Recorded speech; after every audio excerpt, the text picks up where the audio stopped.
you're upgrading your iPhone this year but don't know where to start, it's actually pretty easy.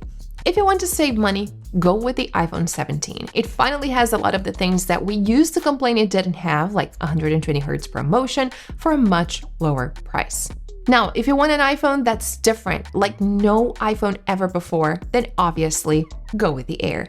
It's a little more expensive, of course, but design-wise, it's the most interesting iPhone. I really think it looks amazing. And of course, if you need performance, if you use your iPhone a lot for videos, photos, or gaming, the Pro is the best option. Obviously, it costs more, but it also has the best performance and the full feature set. And then the Pro Max is for those who want everything the Pro already has, but with a bigger screen and more battery life. Simple as that. Easy, right? So let me know down below which one you picked and like the video if you enjoyed it.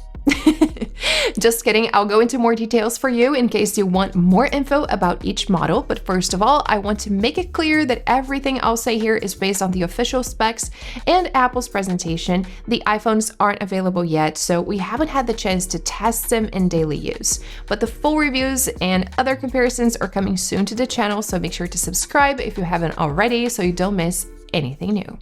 If you're curious about the case I'm using on my iPhone right now, it's the Arc Pulse case. Minimal, super light, doesn't hide the design of the iPhone, but it still protects the corners and sides. I've dropped my iPhone a few times and nothing happened to it. Links in the description and you can use my code for 10% off. Alright, let's get started. I'll start with the iPhone 17, the base model, then I'll move on to the other models, and at the end, I'll share my quick conclusion about which model is best for which type of user. The iPhone 17, for me, is the model with the best bang for your buck in this generation. Even though its announcement kind of went unnoticed during the event. Did you notice that too? It comes with the new A19 chip, which brings about 20% more performance compared to the A18.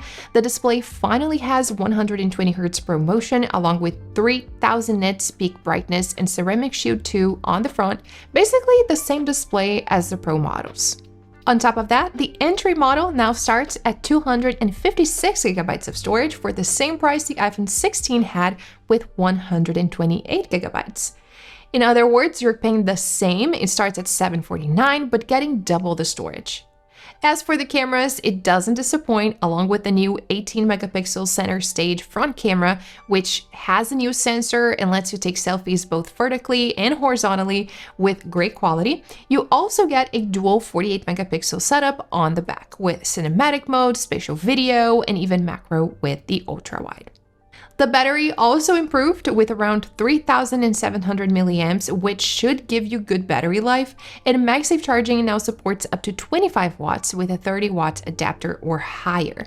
The only limitation is that USB-C here is still 2.0, so transferring large files is still a bit slow.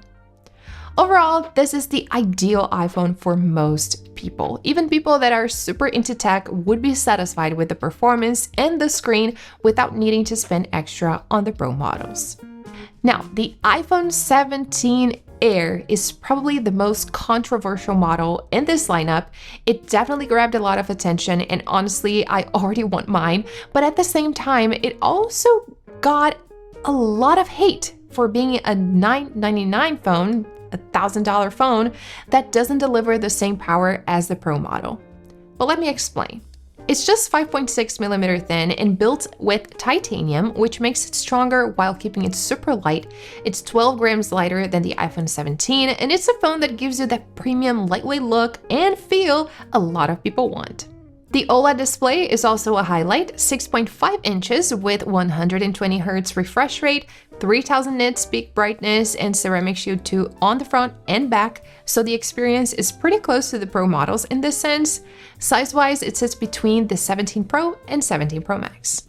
But of course, to get that ultra-thin design, Apple had to give up a few things. The battery is a bit smaller with around 3,149 milliamps, so even though Apple says it lasts a full day, the battery life will definitely be shorter compared to the other models. MagSafe charging is also slower, up to 20 watts with a 30 watts adapter, and the audio is in stereo since it only has one speaker. It also has only one single rear camera, so no telephoto lens, no ultra-wide, macro, and no spatial video. Only the 18 megapixel center stage front camera is the same as the other models. So in short, the iPhone Air is incredibly thin and has a super premium design. At the end of the day, the Air is a phone that's more about style than performance. But is that a bad thing? I think that if you don't take a ton of photos and are okay with a battery that's not the best in exchange for a light and beautiful iPhone, it's actually a great option for everyday basic use. Now, if you're the kind of user who really needs power and advanced features, the iPhone 17 Pro is the right choice. It comes with the full A19 Pro chip, which brings up to 40% more sustained performance compared to the A18 Pro, mainly because it now has a vapor chamber and an aluminum body, which help dissipate heat and keep performance stable longer without the screen dimming when it gets warm, for example. Speaking of the display, I'd say it's a good size at 6.3 inches. It's also OLED with 120 Hz ProMotion and 3000 nits peak brightness, plus Ceramic Shield 2 on the front and back. And unlike the base iPhone 17, here the USB-C is much faster, about 20 times faster, which makes a big difference for those transferring heavy videos to the computer. The battery is also a bit bigger than the iPhone 17 at around 4,252 milliamps, and MagSafe charging goes up to 25 watts with a 30 watts adapter or higher. In the new camera module, it has 3 cameras, including the new 48 megapixel telephoto lens. Apple is marketing this camera as an 8x zoom lens, but in practice, it's a 4x optical zoom that crops up to 8x while still keeping good quality. On top of that, it has all the pro features: cinematic mode, ultra-wide macro, spatial video, and so on, all the video recording options and all of that. The only downside, besides the fact that I didn't really think it's the most beautiful iPhone ever, and I didn't really like the orange color, is that the starting price is now $100 more than the iPhone 16 Pro. It starts at $1,099, but it also starts at 256 gigabytes of storage. So it's kind of like the same price as before, and I think it's still worth it if performance is your priority. And last but not least, the iPhone 17 Pro Max is the most expensive and complete of them all. It starts at $1,199 and has everything the iPhone 17 Pro offers, but with even more battery and a bigger screen. It's got a 6.9-inch display with 120 Hz, 3000 nits of peak brightness, Ceramic Shield 2 on the front and back, so it has the same quality just in a larger size. Battery is one of the strongest points, 5,088 milliamps, which is the largest ever in an iPhone. MagSafe charging goes up to 25 watts with a 30 watts adapter or higher, and along with the vapor chamber, you get the best sustained performance and the longest battery life of the whole lineup. Now, it did get a little heavier, 5 grams more and a little thicker, but if you don't mind carrying a bigger phone in your pocket or hand, it's a great option.